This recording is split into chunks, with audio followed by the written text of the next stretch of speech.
Main applicant যদি student visa বা যে কোনো ভিসায় চলে যেতে পারে, তাহলে কিন্তু ডিপেন্ডেন্টরা কিন্তু আর কার্টেলমেন্ট লেটার সেক্ষেত্রে আর পায় না। কার্টেলমেন্ট লেটার তো তখনই আসে যদি মেইন অ্যাপ্লিকেন্টের ভিসা কার্টেল করা হয়। যেহেতু 60 ডেজের লেটার আপনাকে দেয় নাই, তাই ডিপেন্ডেন্টদেরকেও আর দিবে না। মেইন অ্যাপ্লিকেন্ট তো ভিসা সুইচ করে ফেললো, ডিফারেন্ট ক্যাটাগরি হতে পারে, ডিফারেন্ট কোম্পানি হতে পারে, এরকম স্কিলড ওয়ার্কার থেকে স্টুডেন্ট ভিসা হতে পারে, সামথিং লাইক দ্যাট। তার একটা ভ্যালিড ভিসা হয়ে গেল। সেক্ষেত্রে মেইন অ্যাপ্লিকেন্টটা যেহেতু কার্টেল করা যায় নাই আর করা হয় নাই, তাই ডিপেন্ডেন্টটা আর কার্টেল করা হয় না।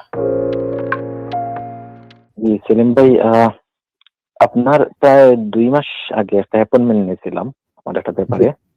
জি। তো আপনার অনেক পরামর্শ দিয়েছিলেন আর কি। তো আমার ওই যে কোম্পানিটা রিভোক হয়ে গেছে, নার্সিং হোম রিলেশন 1 এর।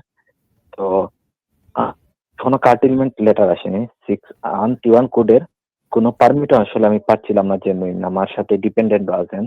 তো একটা আশার আলো দেখা গেছে, সেটা হচ্ছে আপনার স্টুডেন্ট ভিসা। তো এই মুহূর্তে কি শুধু আমারটা এক্সটেনশন করালেই হবে? আমার ওয়াইফের কি যতদিন ভিসা আছে ততদিন তিনি থাকতে পারবেন? আচ্ছা, এটা আমি বলবো আনসারটা, সেটা হচ্ছে যে যদি এরকম সিনারিও হয় যে আপনারা 60 ডেজের লেটার পান নাই, আপনি মেইন অ্যাপ্লিকেন্ট, আপনার ডিপেন্ডেন্টসরাও আছে, যদি আপনি পান তাহলে ওনারাও পাবেন, আর আপনি যদি না পান তাহলে ওনারাও পাবেন না। মানে প্রথমে তো মেইন অ্যাপ্লিকেন্টের ভিসা কার্টেল করবে, এট দ্য সেম টাইম ডিপেন্ডেন্টেরটাও কার্টেল করবে যদি 60 ডেজের লেটার দিয়ে কার্টেল করে।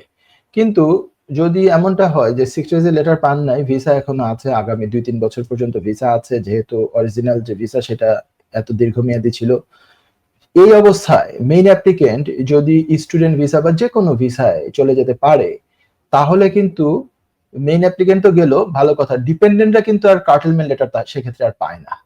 ডিপেন্ডেন্টদের কার্টেলমেন্ট লেটার তো তখনই আসে যদি মেইন অ্যাপ্লিকেন্টের ভিসা কার্টেল করা হয়। তো মেইন অ্যাপ্লিকেন্ট তো ভিসা সুইচ করে ফেললো, ডিফারেন্ট ক্যাটাগরি হতে পারে, ডিফারেন্ট কোম্পানি হতে পারে, এরকম স্কিলড ওয়ার্কার থেকে স্টুডেন্ট ভিসা হতে পারে, সামথিং লাইক দ্যাট। তার একটা ভ্যালিড ভিসা হয়ে গেল এবং ভিসা কন্টিনিউ করতে থাকলো। সেক্ষেত্রে মেইন অ্যাপ্লিকেন্টটা যেহেতু কার্টেল করা যায় নাই আর করা হয় নাই, তাই ডিপেন্ডেন্টটা আর কার্টেল করা হয় না। ঠিক আছে? সো এটা একটা টেকনিক্যাল ব্যাপার। ডিপেন্ডেন্টরা যদি কার্টেল না হয়, ডিপেন্ডেন্টের তো আগের ভিসা আছে পিবিএস ডিপেন্ডেন্ট, স্কিলড ওয়ার্কারের ডিপেন্ডেন্ট যদিও, তবুও এই ক্যাটাগরি এটা তো হয় নাই, তাই এটা কন্টিনিউ করতে পারবে। তার মানে আপনি 60 ডেজের লেটার পাওয়ার আগে যদি স্টুডেন্ট ভিসায় সুইচ করে ফেলতে পারেন, তাহলে তো আপনি পেয়ে গেলেন ভিসা। সেক্ষেত্রে যেহেতু 60 ডেজের লেটার আপনাকে দেয় নাই, তাই ডিপেন্ডেন্টদেরকেও আর দিবে না। আপনার তো যেমন ডিপেন্ডেন্টের কার্টেল করার আগে আপনারটা কার্টেল করতো, সেটা করা হচ্ছে না কারণ আপনি ভিসা পেয়ে গিয়েছেন।